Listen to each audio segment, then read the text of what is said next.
Saturday. And we're super excited to have both Lauren and Krystin here for kind of a combined session. They're going to be doing their respective presentations on interviewing skills and how to write an effective resume, and we think it'll be really helpful for everyone here. So we wanted to thank Lauren and Krystin so much for taking their time to be here today, and also to all of you who are here on a Saturday at 4:15 in the afternoon listening to us. So Lauren, feel free to kick us off and get things started. Okay, and then just to do a time check before I get going. Yes. Approximately how long do you want me to go on the interviewing side before we switch over to Krystin to do the resume piece? I'd say 25 to 30 minutes, if that's okay with you. Perfect. Awesome. Before I share my screen, I just also want to reiterate, thank you for having me, first of all. And this is amazing. It's awesome. I'm thrilled to be a part of this with all of you. Even just the name of your conference, with Women Mean Business, gets me energized and makes me feel powerful.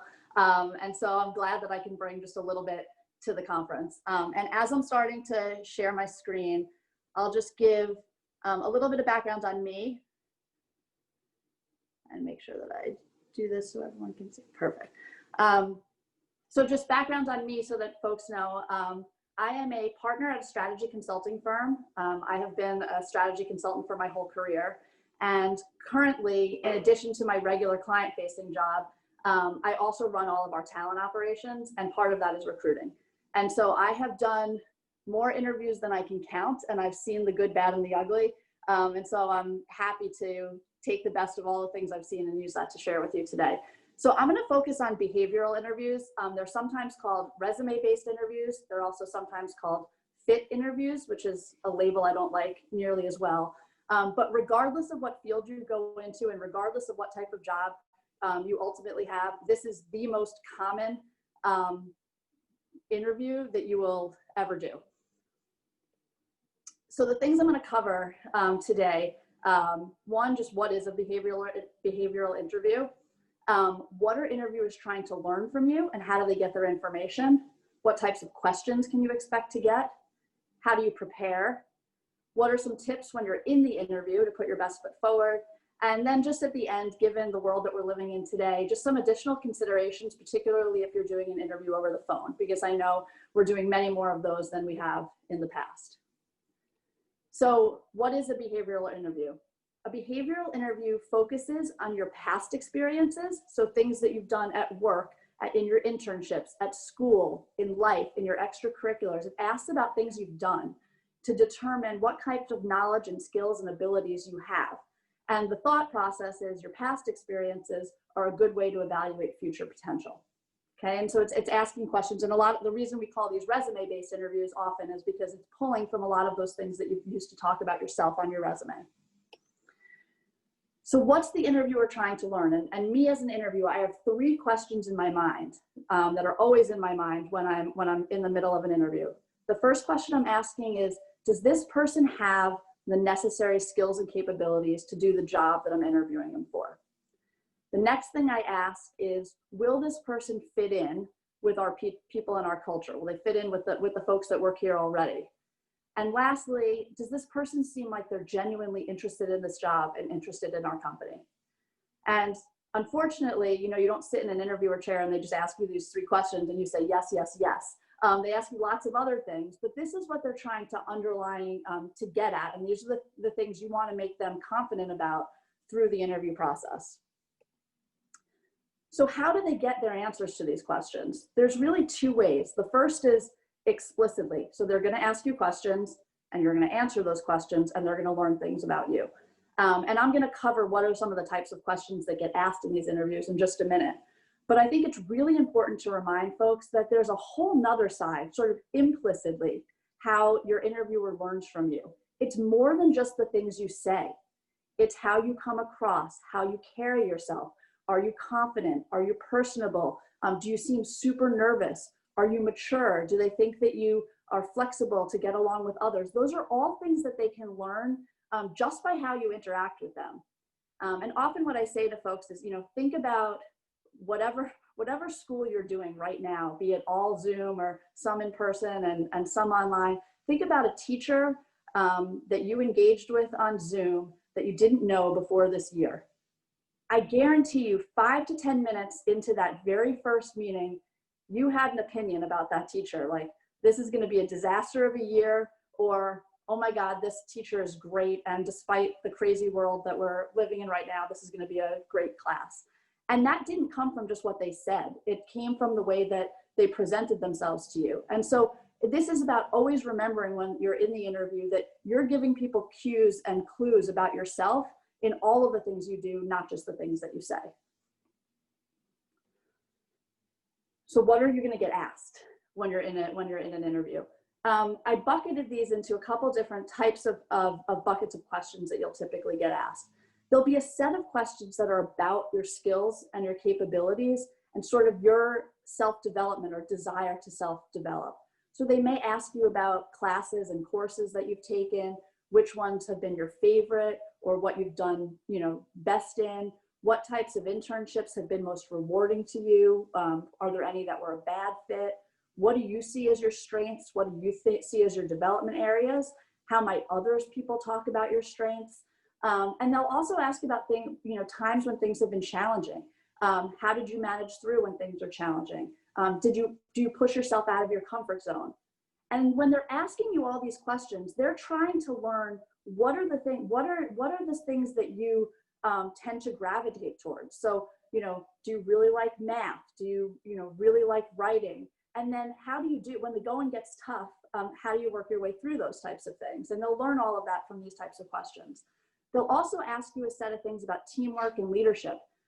So they may ask you about clubs or extracurriculars where you've had a leadership role. They may ask you about when you had to work as a team. They may ask you, a team situation that just went awry and what did you do to get it back on track? And underlying these questions, they're trying to see how do you work with others? And particularly if you're interviewing for a job where you will have to work frequently with other people, it's trying to understand what your style is and how you do that in terms of your teamwork skills. And finally, they'll ask you a lot of questions about your interest in the industry or the company, because they're trying to understand, do you even know what this job is about? Do you know what my company is about? And is this really what you want to do? And they'll try to ask questions to get at some of those things. So how do you plan, right? So what do you do to get yourself prepared for an interview like this?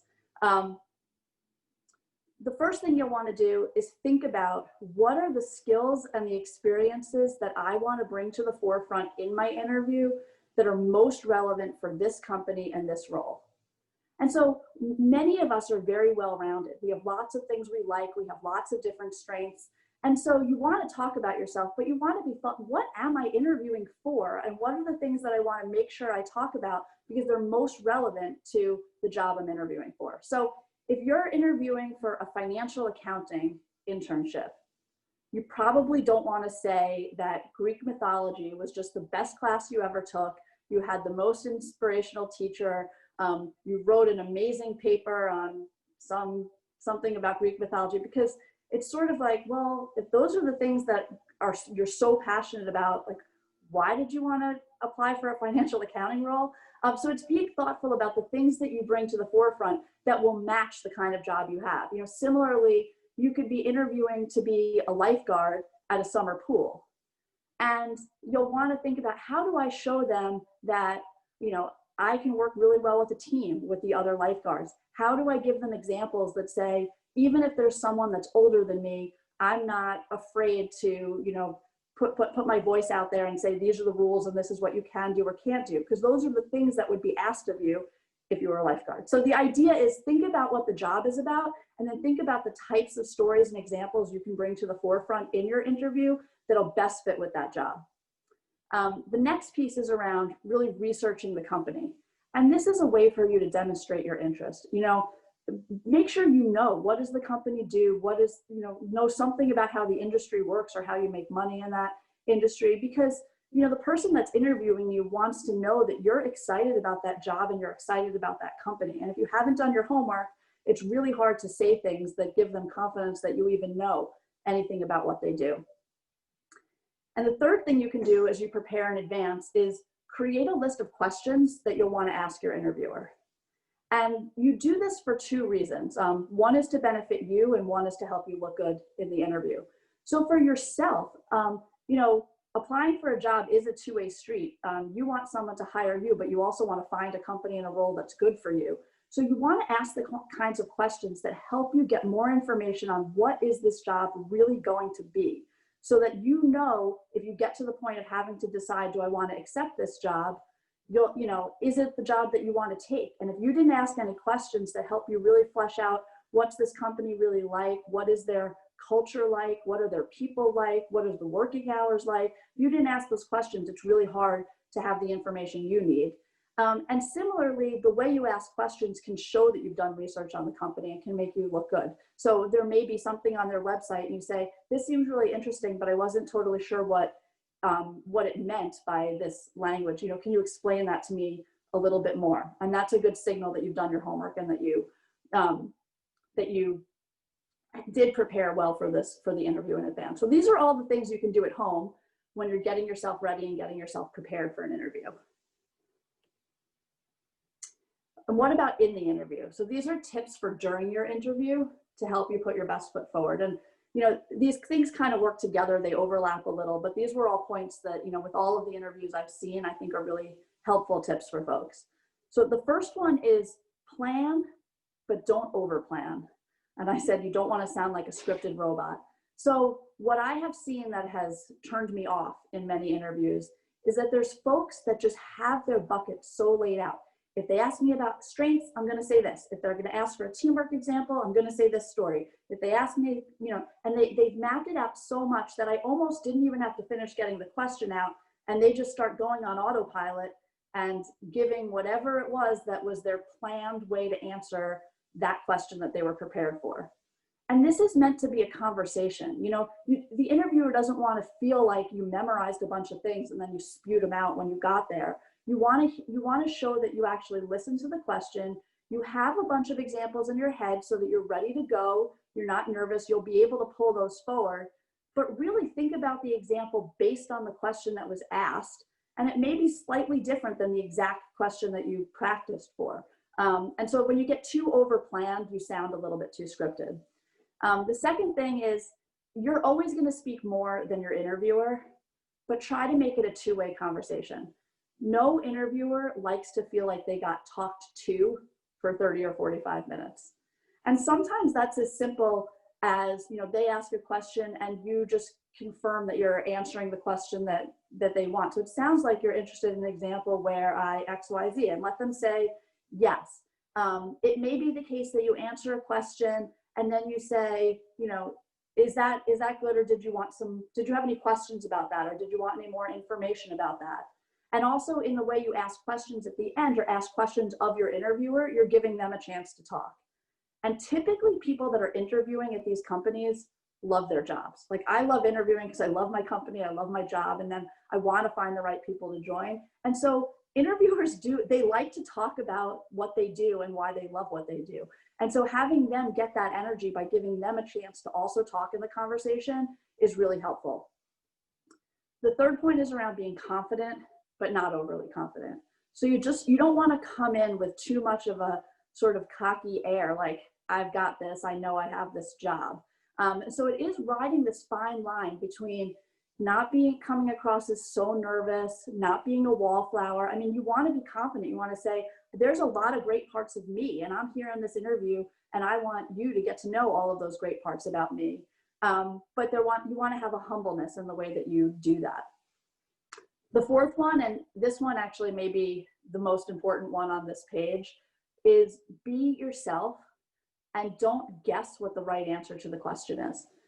It is very obvious when you're answering questions when it has actually not exactly something that's true about you, but you just want to say exactly what you think they want to hear. This especially happens when people talk about their strengths and their development areas. If your strengths are exactly the things that you think are the perfect things that somebody would want for that job, it doesn't come off as very believable. It's okay. None of us are perfect, and all of us have development areas, and all of us have things that we're working on. And so it's totally fine in an interview to say, these are the things I'm really good at. These are the things I know I have to work on. And you're not just trying to have the perfect answer, you're having them actually see who you are as part of that interview. And finally, ask about the next steps in the interview process. Partly that's because it's very unsettling when you leave an interview and you actually have no idea what the next steps are, because you don't know, when will I hear back, you know, and then you worry, if I didn't hear back, is this normal or should I? So it helps you know what the path is, but also asking about next steps helps the interviewer see that you're interested in moving forward with the process. And so you want to know what comes next because you're excited and energized about hopefully being part of what that next step is within the interview. And then I had a little exercise that I'm not going to do, but I'm going to put this up here just for folks to think of this as homework, because I think it's really good practice. So we have this, imagine that the scenario is interviewing with Nike and that there's 3 jobs available: the financial planning intern, a marketing intern, and a product development intern. So what I want each of you to do is pick one. Just put a stake in the ground, pick one. If you were going to interview for one of these jobs that was available at Nike, which one would it be? And then think about, what are your bullets? What would you write to help tell somebody why you're interested in that role and why you think you're a good fit for that role? And particularly for why you think it's a good fit, think about things that you've done, examples of things from school, examples of things from your extracurriculars that you can help prove to that interviewer that you would be a good fit for this job and you would be good at this job.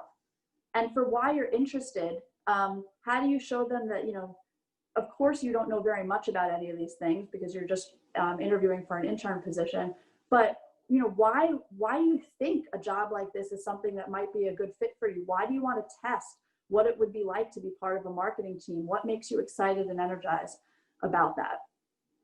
So I'm not going to put people on the spot, but use this, because this is a really good, you know, it's a helpful way to force you to think about how would you answer those questions if you were in an interview. And then if you want bonus points, pick a second one. And what would you say differently? What would you change about the types of examples you would use for a different role, because you thought a different set of examples of things you've done would better fit given that other position that you might interview for? Okay, so I'll leave that with all of you to take as practice through all of this. And then the last piece, and then I'm gonna pause, is on phone interviews. And you know, this is something, there's always been phone interviews, especially if you're interviewing for a job that's not nearby the location where you're currently living. But the idea of doing interviews over the phone or doing interviews over the computer has gone up significantly with COVID. And so it was just very front and center in my mind. What makes phone interviews hard is it's just much harder to be memorable. There's something about putting a face with a voice, seeing somebody be animated and excited, remembering, you know, that they were wearing that red shirt. And if I do like 10 interviews by phone in a day, by the time I do 10 of them, I'm like, God, like I'm having trouble even remembering who person number 3 was, because there's not as many touch points and connections to remember the people. And it's also really hard to read body language if you do a phone interview. And especially if you're the interviewee and you're the one being interviewed, you know, you can't tell, like, am I talking way too long? Is my interviewer like yawning or rolling their eyes, or do they look like they're bored? And so it's a little bit harder to read how people are feeling or how they're responding to you in the interview if you're over the phone. So the tips that I would have when you're in a situation that you are going to do a phone interview, the first one is the confidence point is even that much more important, because you only have your voice as a way to convey your confidence. And one of the things I would say is avoid ums. I think I just said when people are nervous though, and the silence is really awkward, is the word that comes in between. But you can imagine being an interviewer and hearing before everybody answers every question. It doesn't have this air of confidence. Be comfortable with the silence. If they ask you a question and you just need a second to gather your thoughts and decide what you're going to say, take a second, gather your thoughts, and then answer. Try to keep your answers to 1 to 2 minutes, no monologue. So this is the point around, you know, it's hard to know if your interviewer is engaged in what you're saying, if they want to learn more, or if they're just like completely bored by your story and it didn't really meet the mark of what they were hoping to learn about from you, and how you answered the question. So you're better off describing things in a way that's relatively concise on the phone.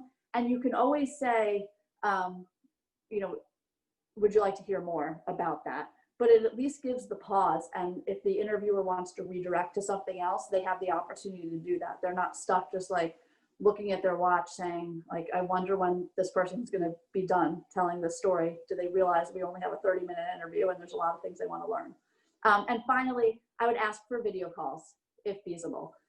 So it's always better to add that personal connection, even if the personal connection needs to be through a computer. And so when you can, then you should try to do that. Jordana, was that good on time? Yes, you're perfect on time, Lauren. If anyone has any questions, this is totally the time to ask them. So feel free to drop them in the chat or unmute yourself.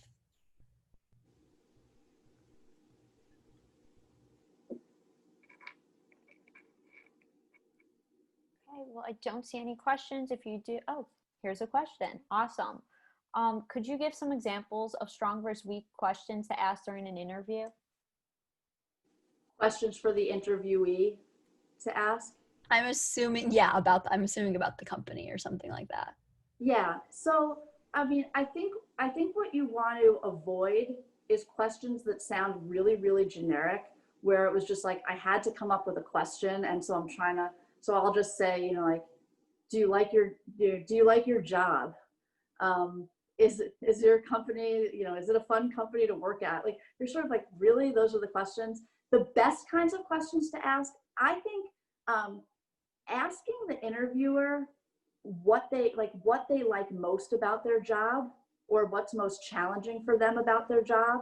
It gives them a chance to really talk about their own experiences, and you'll actually learn a lot about that. So making it personal to the interviewer is really good. And if it's linked to something that you've seen or done research about, even as an example, like I've written several articles just in all of my time as a consultant.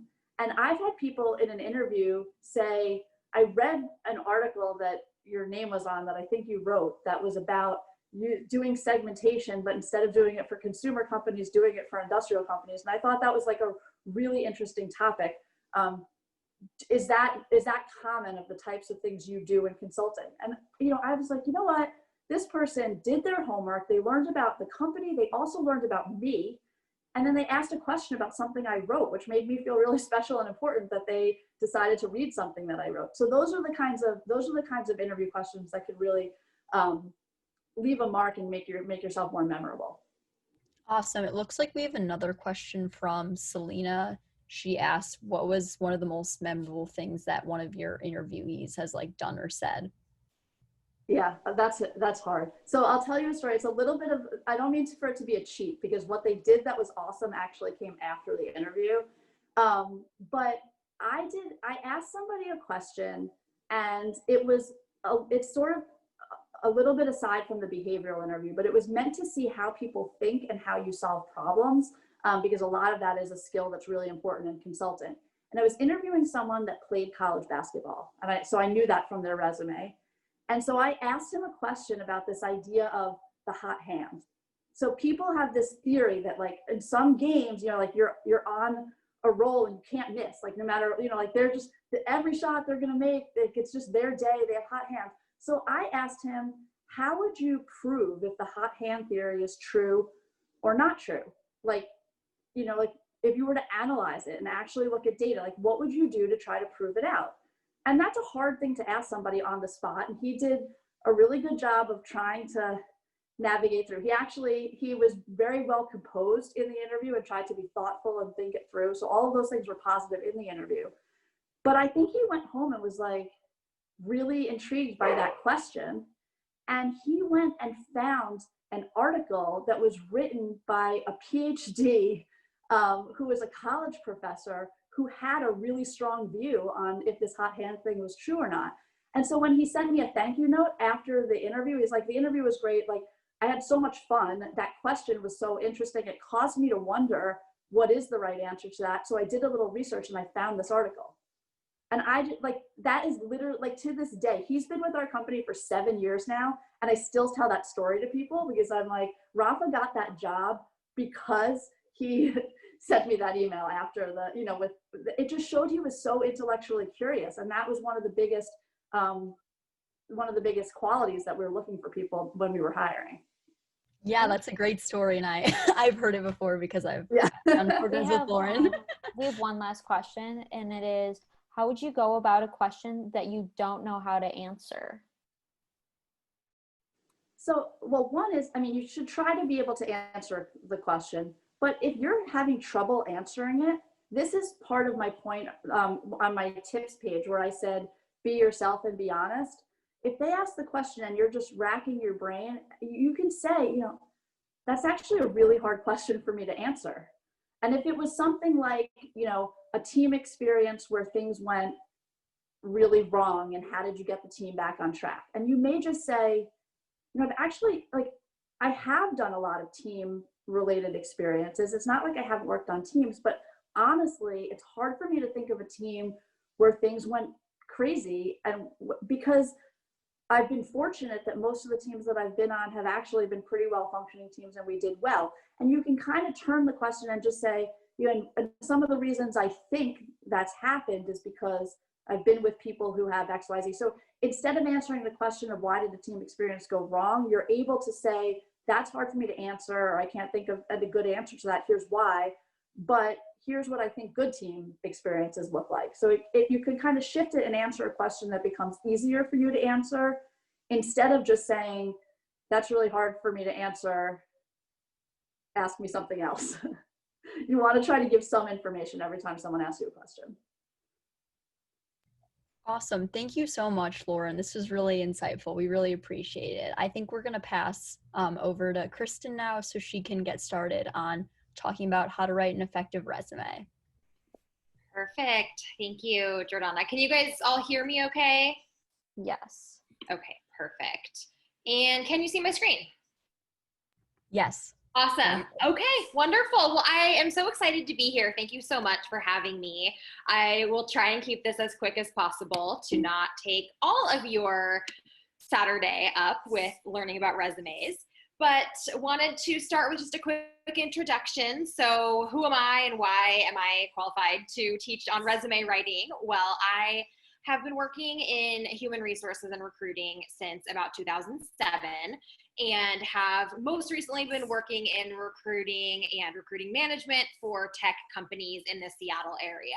So I currently work for a real estate tech company called Redfin and have worked with a few other companies as well, handling all of their recruiting.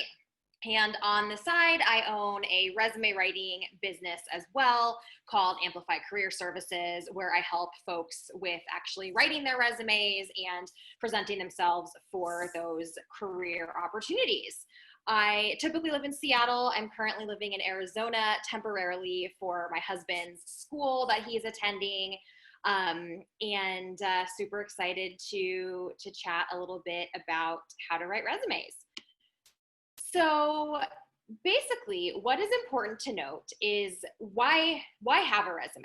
Well, a resume is essentially meant to be a marketing document. It doesn't have to be an exhaustive list of everything you've done, but it is something where you can use this document to display your skills, your strengths, your accomplishments, whatever is going to make you appealing to the company or the job that you're applying to. So there's a few different components to a resume, and there are a lot of different formats that somebody can use. I personally prefer something like this, which is known as a chronological resume, which lists your experience in, as it sounds, chronological order, but starting from the most recent. So there's other types of resumes that are more so a list of your skills and then a little bit less information about the order and the dates of your jobs, but it's a little bit easier to understand when you have it chronologically and you have what you did at each job underneath those job titles. So the different sections that you'll want to include are your contact information, of course, the things that are important to make sure you're putting there, your email, your phone number. If you have a LinkedIn profile, feel free to share that link. and then just your city and state. You don't necessarily need to have your entire mailing address, but just a general idea of where you live. You can then add a summary of qualifications. You may have heard of a resume objective in the past, and that's a little bit outdated. People used to put on their resumes objective to get a job doing XYZ. But that's pretty obvious. If you're applying to a certain job, it's obvious that's what you're interested in, right? So nowadays, a lot of what people tend to do is write up a quick sort of executive summary, which is a great place to share your experience, what you're looking for, and why you're a fit. And we'll talk a little bit more about that later. And then since you are all early in your careers, you'll want to put your education next. Once you're a few years past your education, you can move education to the bottom of your resume. But for now, because you're still a student and because you'll soon be a recent graduate or in college or whatever it is you're doing, you want to keep your education toward the top to show that that's what you currently have going on. Since you're still in school, it's also completely reasonable to include your GPA if it's high, 3.5 or above, and any relevant courses that you're taking. And we'll talk a little bit more about that as well. And then we'll get to the real meat of the resume, which is your experience. So it's very possible that some of you may have more limited experience right now. You are still in school. You may not have had a ton of jobs yet, which is completely fine. But there are still a lot of great things that you can share. And for now, if you have some work experience, maybe some volunteer experience, you can put that all together. You can lump that all into your experience section. In the future, as your professional experience grows, you may want to break out a separate section for maybe volunteer work or community involvement, but that's not really something to worry about right now. You can also call out extracurricular activities. Again, because you're still in school, you might have really relevant information to include here that can give a really good picture of your ability to juggle different tasks, stay organized, get involved in a community. Even if it's something like being on a sports team, that shows dedication, that shows that you can commit to something and that you can be part of a team. And so extracurricular work is really helpful on a resume when you're in high school or college or a recent graduate of either. Eventually, when you're 5 years past the education, you have more career experience, you'll probably want to remove those things. But for now, they can really help. So let's start talking about the summary of qualifications first. So what is this? Why do we have it? So you can think of this as an intro, kind of a place to share who you are, what you do, and why this job is one that you would be a fit for. It's a great place to detail some of the things that set you apart. So you could say something like, high school student targeting job doing XYZ, excellent skills in customer service and money handling, proven success working in a fast-paced environment with changing priorities. That's a really generic example, but something like that is really helpful to just throw in there as your summary. It's also a great place to share any tech skills that you have. So skilled in Excel and Google Suite and Zoom or whatever the case might be. You can sort of detail those all just in a few sentences in this summary to give an initial picture of who you are. And it's also a great place to add a quick line about what you're targeting. So like I mentioned, you could say student seeking job doing XYZ, or you could put it at the end, seeking a role as an administrative assistant or seeking an internship in software development, whatever it is. It sort of replaces the old objective that people used to use. So then you'll go into your experience, and this could be your work experience, it could be volunteer experience, it could be extracurricular experience, all of the above. You want to make sure that you are including action words. So each of the bullets under your jobs should start with a verb, and ideally one that really shows what you did. So you don't want to start with just responsible for this, responsible for that. It packs a lot more punch to say, created new system or built team to do X, Y, and Z. So think about what sort of action words or verbs you can use to start off the bullets that really show what you did. Something could also come across as, engaged with customers on a regular basis or provided assistance to company in these ways. So there's a lot of ways that this can look, but it's definitely important to make sure that you are including those verbs at the beginning of your bullets. The other thing you want to think about is the metrics. And this can be a little bit challenging. I know I personally always found it hard when I was in jobs that didn't have necessarily like numerical goals. I didn't have a goal of I have to do 10 phone calls or I have to save X amount of dollars. So it was a little bit challenging to think of metrics and numbers to put on a resume. But I would really encourage you to think a little bit more deeply about it, because I guarantee you there are things that you're doing that you can quantify and that really show what you can do. So think about if you are an administrative assistant and you're spending your time filing. Well, are you filing 30 minutes faster than everybody else on the team? Are you getting through your activities faster? Are you doing more of something? Are you responsible for phone calls and you have the number one you're the number one, accomplished person on the team in terms of how many calls you make or how many sales you do per hour? Are you scheduling 15 calendar invites per day? Those are all things that, even though they're maybe not a company goal saying I save this much money or something like that, they give a really good picture of what you are capable of and show how you can really set yourself apart. So an example of this is you could say helped customers on your resume, but that doesn't really tell that much. You could have helped 2 customers per day, which isn't that exciting, or you could have helped 100 per hour. So if you change that a little bit to say provided excellent customer service to 100 customers per day, that's going to give a lot more detail and really show, wow, this person can handle a lot of volume and this person can handle a lot of work and make customers happy. The other thing with the bullet points is that you don't want to use pronouns. You don't want to start with I created or I helped or anything like that. You can just use the verb. Generally, a resume is meant to be written in sort of your first person tense. So you would say helped customers, provided service, offered sales, whatever it is, but you don't necessarily need to use I did this or anything like that. It just is, for whatever reason, the professional norm. So when you're building out these experience bullets, we've talked about how to structure them or how not to structure them, but what do you actually put there? How do you know what is worth including? I would say that one thing to focus on is just what's relevant to the job that you're applying to. If the role is focused on working with customers, call out your experience working with people.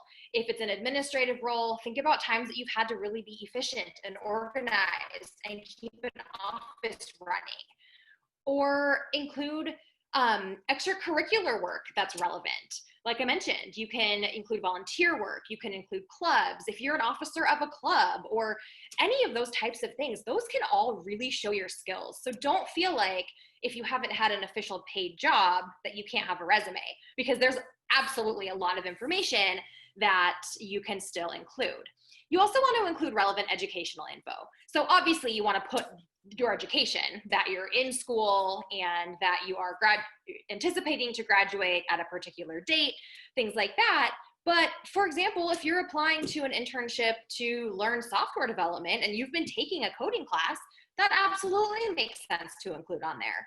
Or if you have been taking a certain class, a business class maybe in school, and you had to do a project for that business class on marketing and you're now applying for a marketing internship, it can be really helpful to call out that you took that class and did that project.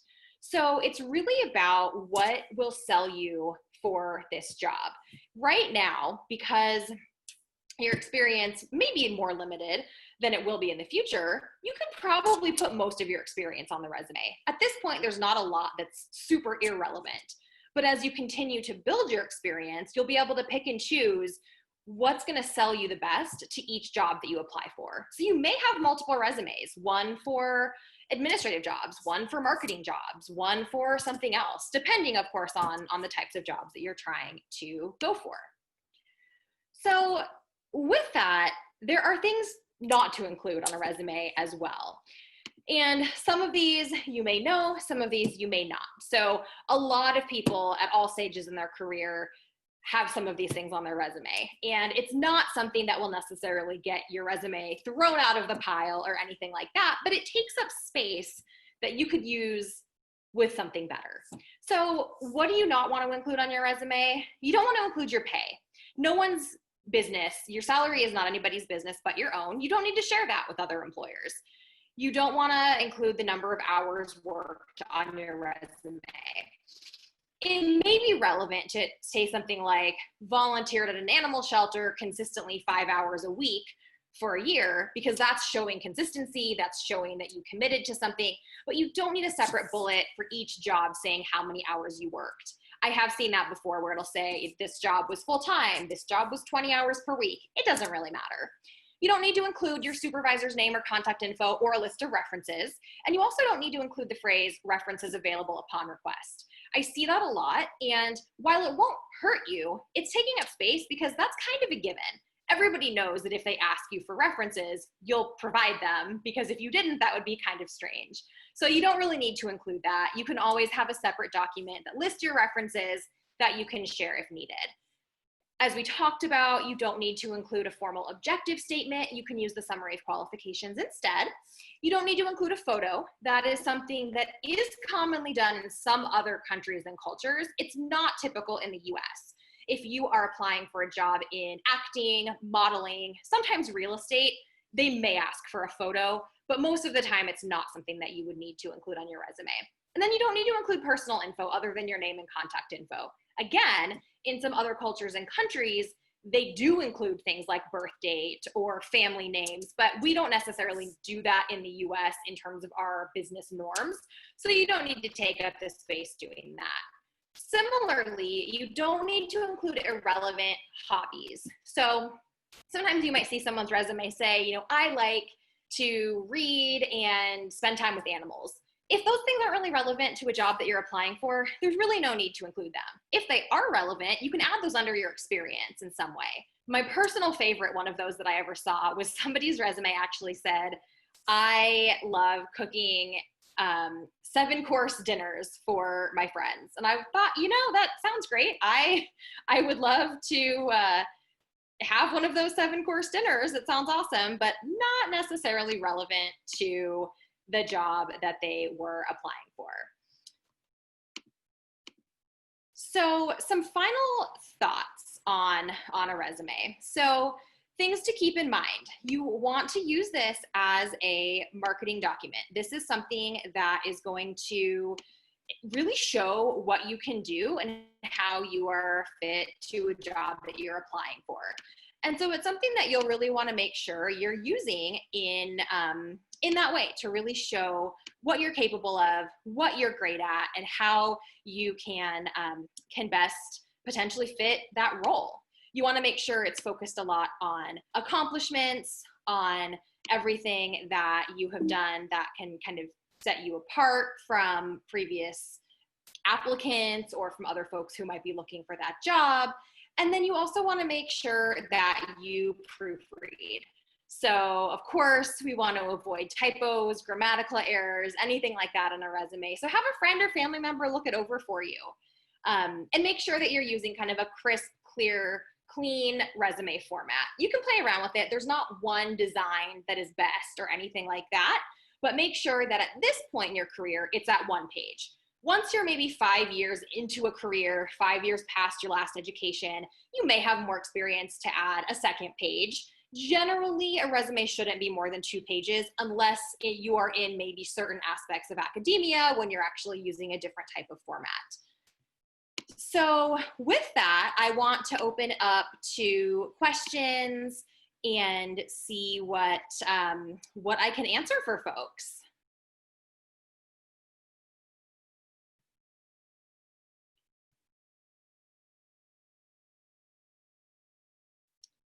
Any questions?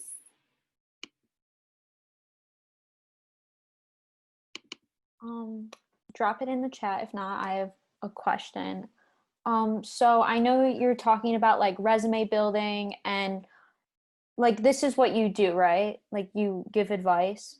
I just want to make sure. So how did your early career choices lead you to giving advice to people like us, working with other companies and people who need to build their resume? Yeah, it's a really good question. So I actually started my career in sort of HR and recruiting fairly early on. So I had a job in high school at Auntie Anne's Pretzels, which was amazing. And even there, I sort of started helping them when we needed to hire new people. I started helping with interviewing. I started helping with looking at resumes. And I just found it really fun for some reason. Like it's interesting to me to hear people's stories, to see where their career has taken them, and then just to be able to sort of talk to them about that and learn more. And so I just decided once I was finished with college, I decided I didn't really know what else I wanted to do. And so I was like, well, I'll try human resources and see what that's like. And from there, sort of went in the direction of staffing and recruiting because I had already thought I enjoyed that. And the more I got into recruiting, the more people I talked with, the more resumes I saw, I started to realize, I could really help people with this. I could write resumes for people. And I've also always really enjoyed writing. So kind of the two things together, I was like, this makes a lot of sense. So a lot of what I do kind of for my side job is talk with people and put their experience into a resume for them. But I'm also able to sort of partner with people to just give them advice or give them kind of actionable feedback on their resume that they can then take to make some of those changes on their own. Thank So you. Yeah. Great. We have a couple questions actually that just showed up. Yes. Rachel wants to know what sets apart a great resume from an average one.